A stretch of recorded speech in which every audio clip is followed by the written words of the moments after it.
I, I don't even have to ask the question. Would you do it all over again? Because I think the answer will be yeah. It would be yes, but I definitely looking back, my documentary brought back so many memories of things I probably did wrong. Yeah. But it's 90% on. I mean, a lot of it I just didn't have a choice. When you were the traveling world champion, I figured this out the other day, and I had to have somebody that's no real knowledgeable in the business to look at it.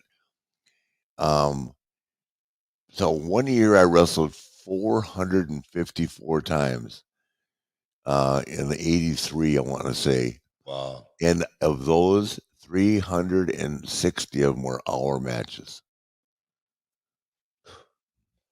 Wow. In 86, I wrestled Ricky Morton 9 hours in 1 week, 2 weeks in a row. Every day of the week, twice on Saturday, twice on Sunday, which book knows we did double shots. And then it sold out. So they go, oh, let's bring it back around and do it 90 minutes. So we went like 60 and then we did the finish. Does that make sense? You couldn't just go out and advertise 90 minutes and go 30 minutes. So we did like 60 or 2 or 3 minutes and then we had a finish. But that's a lot of wrestling. And I mean, my hat's off to Ricky Morton because, I used to beat the shit out of him, man. And Morton, I mean, he let me chop him as hard as I could. But he fought back. Ricky's a hell of a hand. Oh, It's like Steamboat. I used to hit Steamboat as hard as I possibly could because guys like Wahoo were hitting me as hard as they could. I learned along the way. Jack Mulligan slapped me one time so hard working an angle, he almost broke my jaw. I thought I cracked a vertebrae in my neck. wow. No, that no. is that. It had a certain feel back then. I mean, Yeah, it that's was what it was. It was a lot different than now. I mean, you look at the matches with you and Harley and you and Dusty and you Yeah, and Boat.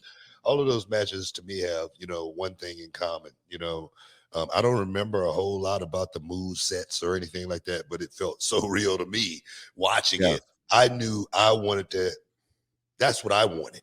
I yeah, wanted. I wanted to be a part of that. I wanted people to remember me. I always yeah, said, man, when I was coming up, I said, man, I want my name to be to ring with the greats like, the Nick Bockwinkel's, yeah, the Ric Flairs, yeah, and Harley yeah. Races and the Steamboats.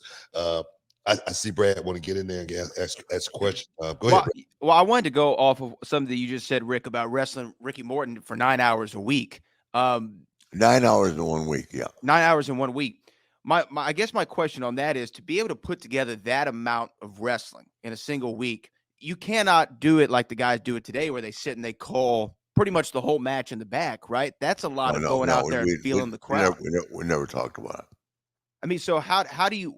I guess for people who are listening, for guys coming up in the business, if you're going to go a 60-minute match without calling it in the back, like You, what you, advice you, would you give to the guys today? Like how do you do that? well, I'm Book and I talk about this. Well, we have not maybe in the last couple of years, but here's the deal. Even with today, right? They spend all day rehearsing, which God bless them. It they're all making money. That's the important thing. But you can never predict how the crowd is going to react, and that's why you can't memorize. I could never ever go out with the idea that this was going to take place. Obviously, I knew I was going to be the bad guy, right? That was for sure. But you can't go out there and you just can't go out there and as Book, we can't. I'm never cracking on the business today. It's just where they get it's a routine, and they to me they over rehearse it. Yeah. And the great ones today, and I'm gonna throw my daughter right into that role. She has learned how to, because one day they like her, one day they don't. That's an unusual situation in this business today. Um, you've got to learn when to, you know, just change it enough so that you're getting the reaction you hopefully want. Because it's so easy to turn the channel now. I mean, Yeah. that's the biggest enemy. Hey, Mhm. I don't like this bullshit. Boom. And that's why it's hard to put on a long match that is going to sustain the viewers. You know what I mean? Yeah, yeah. I mean, I'll be honest with you. I thought Ronda and the girl, the Spanish girl, Raquel Rodriguez. I thought they had a hell of a match in the night before Ashley got there. Oh my God. You talk about physical, and I didn't know, I knew Ronda, endurance is no problem. But that lady, say it again. Raquel Rodriguez. Well, yeah, that was the first time I'd met her, and I just wanted to compliment her. They put on a hell of a match. It looked real, and brother, they were bumping the shit out of each other. And Raquel's in damn good shape. They almost went 25 minutes, Book. You saw it, right? Missed that one. I missed that. Man, I've been doing this NXT stuff, so Oh yeah, I've been holy busy. shit! I've been Yeah, busy. yeah. I know. Well, you got a real job. I don't. No, Hey, the one thing you know about me is I'm gonna be somewhere with it looks like this, but it's gonna have Mick alternate at 5 o'clock. That's the one thing you know for sure about me. no, you No, but Raquel Rodriguez and and Ronda, they tore it down. I mean, they really did. well, And it showed. I mean, to piggyback off what Brad just asked to you, Rick, I put myself in that same position for a second because I remember when I was coming up, I got a chance to wrestle with Steamboat. And I knew the Yeah. history you and Steamboat had. I wrestled with Steamboat in Germany, right? And Yeah. it was we wrestled 20 minutes, and I did not. I was on that tour with you. I did not say one word, and Yeah. Steve chopped me up and sent me off, and all I had to do was just listen. Yeah.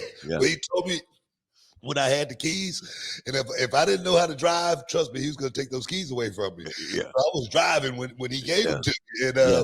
and I remember getting a chance to Henning and got a chance to work with Savage, but I got a chance to work with Ric Flair in Center Stage. And this was a highlight for me, and I was always wondering why was I getting a chance to work with the legends of the business. I was like, man, this has got to be a reason. Something's happening here. I would Yeah. always go home thinking that. And I remember getting in the ring with you, and the only thing we had was I knew I was getting a figure 4 leg lock. That's it. That's the only thing I knew in the match.